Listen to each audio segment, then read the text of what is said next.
Hey, I'm here with Ben. We're at Teknik, and we've got the final iteration of the suspension on the yellow Ténéré. We're giving away today. If you haven't spent your $300 with us since today, the 30th of November, you're gonna have to wait till next year. We give away another bike, of course. But this is the yellow Ténéré, the mighty Mad TV bike. Shout out to Dave from Mad TV. But it's actually the Adventure Moto bike, and Ben here is going to explain what they've done for this final iteration of suspension on this bike before we give it away in 10 days time. Fantastic.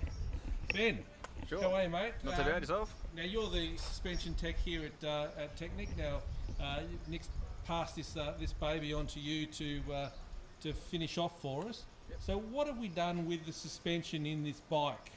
So previously the bike had a set of Andreoni fork cartridge kits and a TFX rear shock, aftermarket shock. Not reluctant to kind of push them into a giveaway. We've gone back through and changed the settings time and time again. So at the moment we're at setting, I think, 14 or 15 of the standard fork cartridge, and about setting 45 in the rear shock.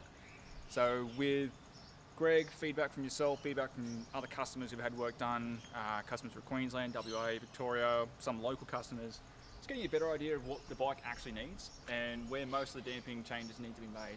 So in this bike, we have the latest iteration of suspension damping changes, significant changes to rebound damping and control, both front and rear. In terms of the fork itself, we've changed the damping for compression and rebound, upped a bit in the front, taken off some of the initial bump and added some heavier fork springs.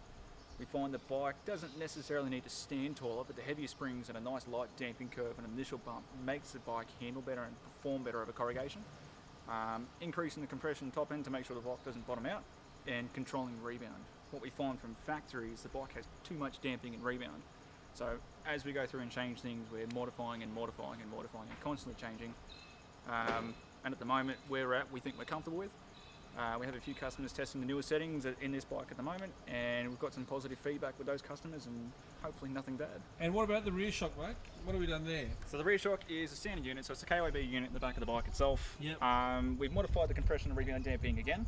So we've changed how the bike handles, and at the moment we're leaning more towards something similar to, say, an Africa Twin aftermarket setup that we do, where we rely on more spring force as opposed to more damping to give the bike better control on the dirt.